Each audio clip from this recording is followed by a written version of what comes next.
Good evening India. पे tax करो relax. और साथ ही यदि आप समय पर इनकम टैक्स रिटर्न भी दायर कर देंगे तो आपको बहुत सुकून मिलेगा, क्योंकि 31 अगस्त 2019 आने वाली है। तो ये डेट क्यों इंपॉर्टेंट है टैक्स पेयर्स के लिए, आइए बातचीत करते हैं। हमारे साथ हैं चार्टर्ड अकाउंटेंट शुभम गोयल। शुभम जी नमस्कार। नमस्कार। तो सबसे पहले बताइए कि इनकम टैक्स रिटर्न की अगर बात करें तो 31 अगस्त क्यों इंपॉर्टेंट है डेट?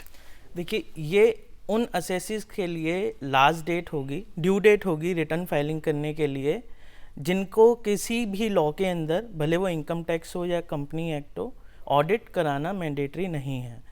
इसमें इंडिविजुअल जैसे सैलरी क्लास हैं वो पर्टेन करते हैं, रेंटल इनकम जिनको मिल रही है अच्छा, वो आते हैं, अदर सोर्सेज की इनकम जैसे बैंक इंटरेस्ट, उनके लिए ये 31 अगस्त की लास्ट डेट हो। और जिसने मान लो ऑडिट करानी है और रिटर्न भरनी है, फिर उसके लिए तारीख आगे है? हाँ जी, अभी उसके लिए 30 सितंबर ड्यू डेट है जी। तो अब क्योंकि इतने सारे फॉर्म्स होते हैं आयकर के, कई बार कंफ्यूजन होती है कि अगर चलो मुझे 31 अगस्त से पहले रिटर्न भरनी भी है, मैं फॉर्म का चयन कैसे करूं? तो कितने फॉर्म्स हैं कुल और क्या अहमियत है उन फॉर्म्स की? टोटल सरकार ने 7 फॉर्म अभी निकाले हुए हैं।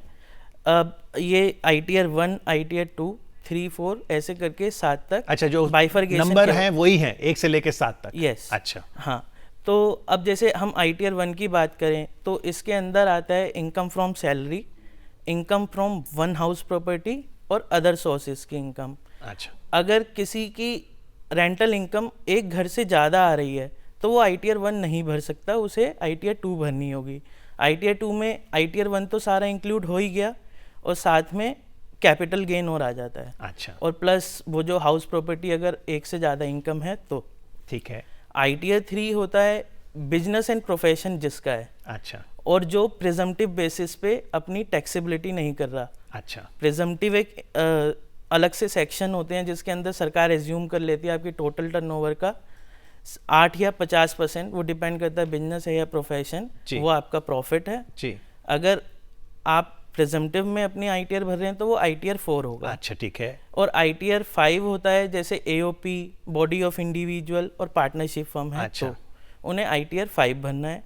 ITR 6 कंपनीज के लिए है जिसकी ड्यू डेट 30 सितंबर होगी जी। ITR 7 कुछ रिसर्च इंस्टीट्यूशन होते हैं, सेक्शंस होते हैं जिसके अंदर रजिस्ट्रेशन कराना पड़ता है इनकम टैक्स में, अच्छा, वो ITR 7 भरते हैं जी। या कोई ऐसे ट्रस्ट जिन्होंने 12A और 80G के अंदर रजिस्ट्रेशन ले रखा हो, अच्छा, वो ITR 7 भरेंगे। यानी अगर हम सामान्य नागरिकों की बात करें, इंडिविजुअल्स की, तो उनके लिए ITR 1, 2, 3 और 4 हो गई। हाँ जी, तो इंडिविजुअल इसमें भी इंडिविजुअल्स में क्या ये बात सही होगी कि अधिकांश जो लोग भरेंगे वो ITR 1 ही भरेंगे? 80 से 90% ITR 1 ही भरेंगे? सैलरी पर, सैलरी जिनकी भी है 50 लाख से कम अच्छा, सालाना, तो वो तो ITR 1 ही भरेंगे। अच्छा, अगर आपकी सैलरी सालाना 50 लाख से ऊपर है, सैलरी मतलब इधर सिर्फ सैलरी नहीं, उसमें अदर सोर्स की इनकम भी ऐड होकर अगर टोटल इनकम आपकी 50 लाख से ज़्यादा है तो ITR 1 नहीं भर सकते, फिर ITR 2 पे जाना पड़ेगा। जी। तो ITR 1 पे मैं चाहूँगा आप थोड़ा और बताएं, कितना समय लगता है भरने में? क्या खुद भर सकते हैं? क्या CA की या वकील की हेल्प लेनी चाहिए? और अमूमन गलती कहाँ करते हैं लोग जब खुद भरते हैं? तो ITR 1 बहुत ही सिंपल फॉर्म है, इसे खुद भी भरा जा सकता है। इसके लिए थोड़ा स्टडी करना पड़ेगा, आपको डिटेल्स पूरी अपनी रेडी रखनी पड़ेंगी। जैसे बैंक की आप पूरी स्टेटमेंट लीजिए। आप जैसे गलती की बात करें तो बैंक में ब्याज मिलता है हर क्वार्टरली, एक सेविंग बैंक जो होता है उस पर ब्याज मिलता है, तो वो टैक्सेबल होता है अगर 10,000 से ऊपर है। अच्छा, और 10,000 से नीचे भी है तो भी आपको वो अपना अदर सोर्सेज के अंदर दिखाना है और उसकी डिडक्शन 80 TTA के अंदर क्लेम कर लेनी तो है। 80 TTA में डिडक्शन कितने की है? मैक्सिमम 10,000। अच्छा, तो अगर मान लो मुझे ब्याज मेरे बैंक के खाते से 6,000 मिला, मैं अदर सोर्सेज में 6,000 दिखाऊंगा, 80 TTA में 6,000 का डिडक्शन भी डिडक्शन ले लेकिन दिखाना जरूरी है। दिखाना जरूरी है। अगर बैंक से अगर आपको 11,000 मिला है तो अदर सोर्स में 11,000 और 80 TTA के अंदर सिर्फ 10,000, तो 1,000 पे टैक्स लग जाएगा। और यही लिमिट जो 10,000 की है वो सीनियर सिटीजन्स के लिए 50,000 की है। अच्छा, हाँ, तो उनका सेक्शन 80 TTB है। अच्छा, उन पे 80 TTA एप्लीकेबल नहीं है। तो ये जो आप इंटरेस्ट बोलते हैं, इसमें सिर्फ बैंक का ही इंटरेस्ट है या कुछ और भी? हाँ, अब 80 TTA के अंदर तो सिर्फ सेविंग बैंक का इंटरेस्ट है। अच्छा। इंटरेस्ट ऑन FD तो पूरा टैक्सेबल होगा, भले वो 1 रुपए हो। अच्छा, 80 TTB के अंदर जो सिर्फ सीनियर सिटीजन्स के लिए है, उसमें FD का भी इंटरेस्ट आएगा, आरडी का भी इंटरेस्ट आएगा, इंटरेस्ट ऑन सेविंग बैंक भी आएगा, और कॉर्पोरेटिव बैंक होते हैं उन पे भी अगर आप पोस्ट ऑफिस में अगर पैसा रखा है तो भी मतलब अलाउड होगा। यानी सीनियर सिटीजन को ना केवल 10,000 से 50,000 की रियायत है, इंटरेस्ट में भी दायरा बड़ा है। हाँ, दायरा बड़ा है। 80 टीटीए के अंदर भी अगर सेविंग बैंक पोस्ट ऑफिस के अंदर है तो भी अलाउड होता है। मतलब सेविंग बैंक है उसके अंदर, भले वो बैंक हो, चाहे कॉर्पोरेटिव बैंक हो, चाहे पोस्ट ऑफिस हो। जी बिल्कुल। तो ITR 1 पर ही और बताइए, जैसे आपने कहा कि सबसे पहले तो आप घबराएं नहीं, हम भर सकते हैं अपने आप।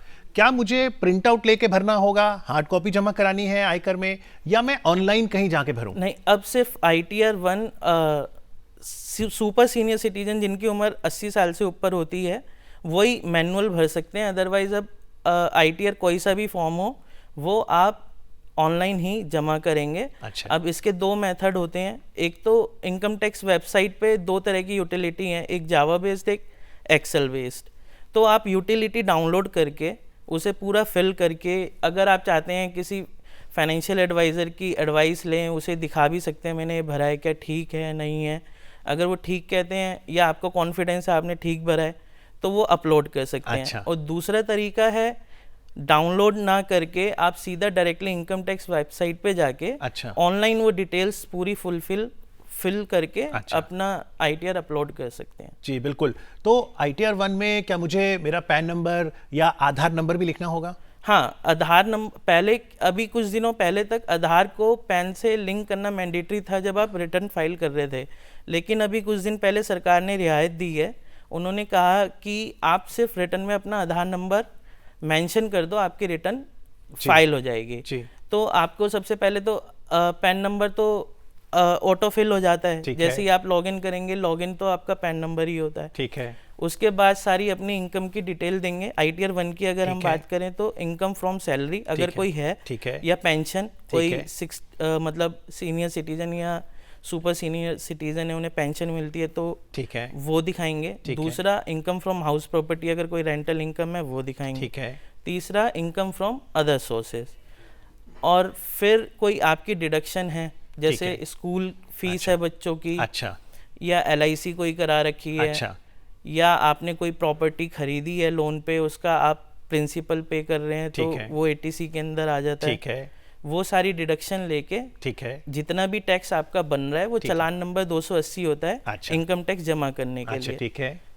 उसमें वो डिपॉजिट करके आप उसकी डिटेल भर के कि मेरा चालान का सीरियल नंबर ये है, ठीक है, BSR कोड ये है, ठीक है, और मैंने इस डेट को जमा किया है, ठीक है, अपनी रिटर्न दायर कर सकते हैं। तो इसका मतलब अगर मैं ITR 1 भर रहा हूं तो उसमें अगर मैंने प्रॉपर्टी बेची खरीदी है तो मैं ITR 1 नहीं भर सकता? नहीं, उसके लिए फिर ITR 2 पे जाना पड़ेगा। और इस बार ये भी ध्यान देने वाली बात होगी, क्योंकि जो ITR फॉर्म में चेंजेस हुआ है ITR 2 में, अब जिसको आपने वो प्रॉपर्टी बेची है उसका भी नाम और पैन नंबर और एड्रेस डालना होगा। जी बिल्कुल। तो अब चलते चलते 1 मिनट रह गया है, साल में मेरी कितनी इनकम हो कि मुझे रिटर्न डालनी जरूरी है?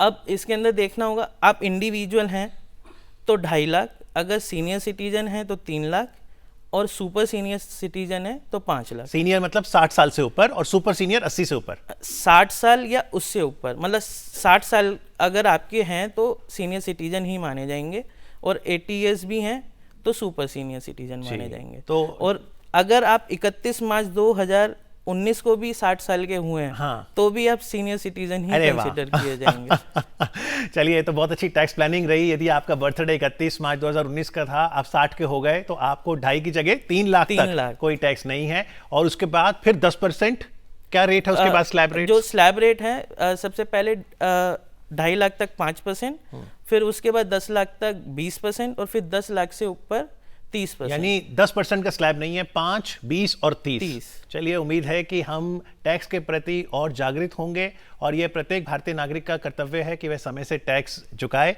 रिटर्न भी भरे और सुकून की नींद सोए। आज आकर हमें इतनी सरलता से इनकम टैक्स रिटर्न के बारे में बताने के लिए शुभम जी, आपका बहुत बहुत धन्यवाद। Thank you very much. Thank you. So that just about does it on Good Evening India this Monday evening. Greetings again today on World Photography Day. Also, it's World Humanitarian Day. So thank you very much to everyone who contributes to humanity. Namaskar.